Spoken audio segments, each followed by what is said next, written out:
ஒரு நாள் முல்லா சந்தையில ஒரு மும்முரமா வியாபாரம் பார்த்து கொண்டிருந்தாரு. அங்கிருந்த மக்கள் எல்லாம் பொருள் வாங்கி விற்க அவசரமா இருந்தாங்க. அப்போ அங்கே பஞ்சாயத்து தலைவர் வந்தாரு. அனைவரையும் கூப்பிட்டார். இந்த புதிய அரசாங்க விண்ணப்பம் குடும்ப அட்டை வாங்குவதற்கானது என்று தலைவர் சொன்னார்.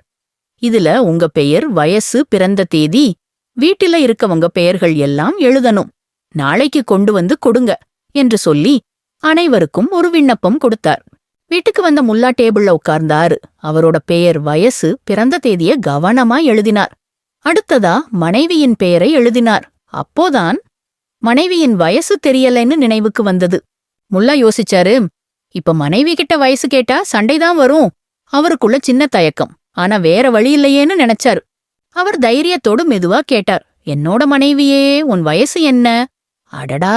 மனைவியோ கோபமா திரும்பி பார்த்தாங்க. எதுக்கு என் வயசு கேட்டான்னு கத்த ஆரம்பிச்சாங்க. முல்லா மெதுவா சொன்னார், இது குடும்ப அட்டை விண்ணப்பம் தானே? அதுல உன் வயசு எழுதணும். தயவு செஞ்சு சொல்லு. மனைவி இன்னும் கோபத்துல இருந்தாங்க. ஆனால் சில நிமிஷம் கழிச்சு மெதுவா சொன்னாங்க, எனக்கும் மறந்துட்டுச்சு. அதுக்கே முல்லா சிரிச்சாரு. வீட்டுல எத்தனை கரண்டி இருக்கு, எத்தனை பூச்சு இருக்கு, எத்தனை சட்டி இருக்கு, எல்லாம் உனக்கு ஞாபகம் இருக்கே, ஆனா உன் வயசு மட்டும் தெரியலையான்னு கேட்டார். மனைவி கண்ணு சிமிட்டி சிரிச்சாங்க. அதுபோல பாரு, அந்த அரிசி மூட்டையில எத்தனை அரிசி இருக்கு உனக்கு தெரியுமா அன்னு கேட்டாங்க. முல்லா உடனே சொன்னாரு, 9,13,007 தானியங்கள் இருக்கு என்று பெருமையா சொன்னாரு.